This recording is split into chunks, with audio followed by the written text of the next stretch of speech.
For this next one, I used the skins and seeds of an avocado, of 3 avocados, I should say. And that was about an hour of boiling them or simmering them on the stove, followed by about 12 hours sitting in the dye, the fabric sitting in the dye.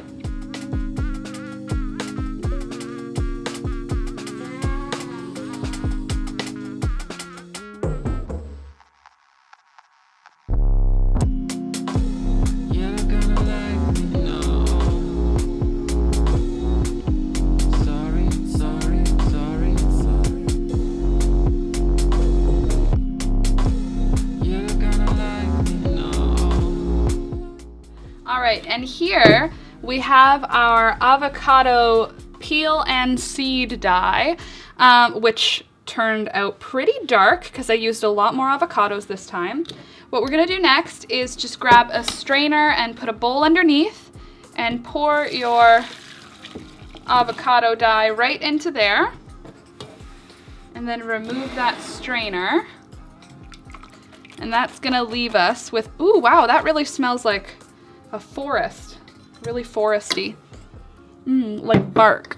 Okay, and after that, we're gonna take our pre-soaked fabric. It's really, oh, I spilled something on this one. It's good to pre-soak your fabric though. It'll absorb the dye a little bit better and it'll make sure that there are no weird speckly zones. So I'm gonna take my pre-soaked little items and I'm gonna pour this avocado dye right on top.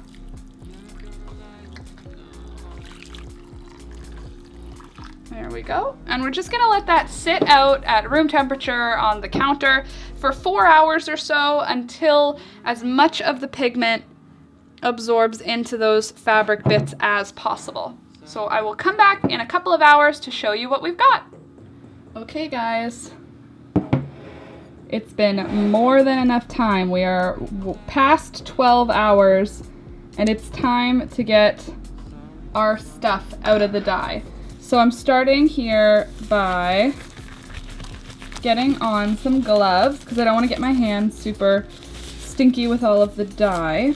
But you can use whatever you want. If you don't want to use gloves, you don't have to because it's non-toxic. If you're allergic to any of the things, like if you were allergic to avocados, maybe it's ideal for you to be wearing gloves. If you have no allergy, then no problem. So first things first, I'm just going to get a nice empty bowl. And I'm going to take out the items I dyed and give them a nice squeeze. And look at that color. So pretty. And I'm just going to get all that squeezed out. Wow, this really smells like a forest, like sticks. So there's our leftover dye. You could use it again, but it's probably not going to be as good as the first round. Next thing you're gonna need is a big bowl of cold water, or you can use your sink or your tub. And you'll also need a little bit of detergent. I am using maybe a teaspoon of Arm & Hammer Sensitive Skin No Dye, No Scent.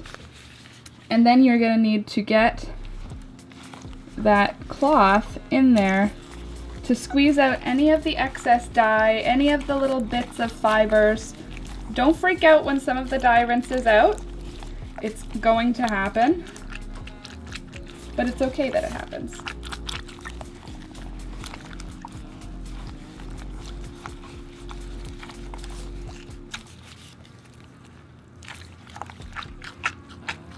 Okay.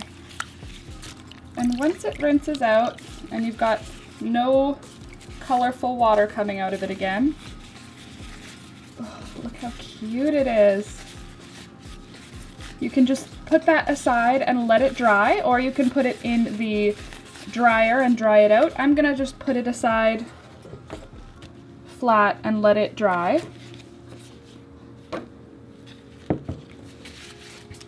And get these guys all rinsed out.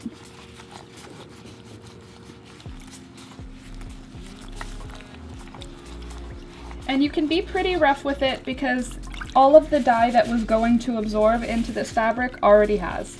All of the pigment, excuse me.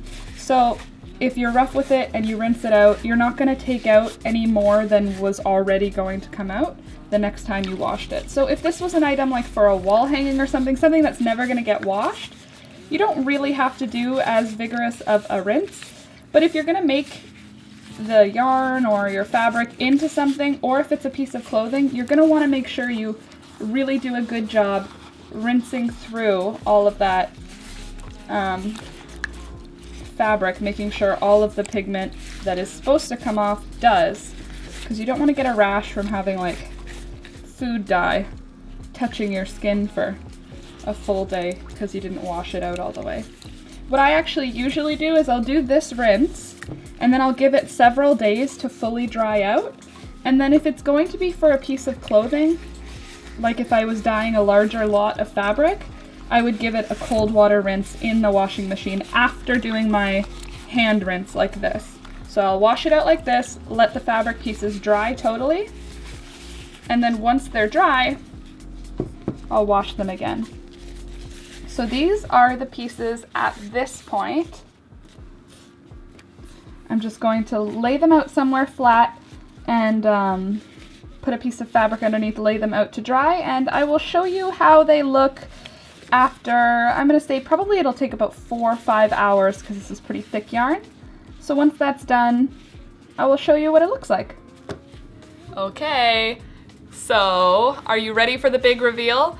These are the original colors of the things that we dyed. We've got the white bleached cotton yarn, we've got the white bleached cotton tape, and we've got the unbleached cotton muslin. So everything's 100% cotton, but look at how crazy different the pigments pick up. So for this next one, I used the skins and seeds of an avocado, of 3 avocados, I should say. And look at this color! Oh, on camera it's showing up much more brown than it is in person. I'm gonna say it's like a brownie mauve, not quite a millennial pink, but definitely leaning towards the pink side. So you can see with this bleached cotton tape the beautiful color payoff you get with those avocado skins and seeds, and that was about an hour of boiling them or simmering them on the stove, followed by about 12 hours sitting in the dye, the fabric sitting in the dye. And you can see with the unbleached cotton, again, the beautiful colors that I got, I guess. Oh, I just love this color. I think it's such a natural looking color. It looks like, kind of like the color of like a leather hide. Like the, what's that, suede, like the raw, is it suede? The really soft leather, it's that kind of a color. It's beautiful, and if you look at the white yarn in comparison, look at how dark that yarn absorbed so much pigment. I just love it, and it's soft, it's all washed out. I would say the first couple of times you wash this, wash it with light colors, just in case anything bleeds out, but I mean, it's not a super dark color. So that is the whole shebang. I really hope that you give this a try because this is such a fun project. And I mean, we're millennials, or a lot of you guys are, I can tell by my analytics, and since we're millennials, it means we have avocados in the fridge. So don't waste the peels. As they accumulate, put them in the freezer. Put the peel in the freezer, put the seed in a cup of water, or in the freezer. Cup of water, it'll grow, freezer, it'll not grow.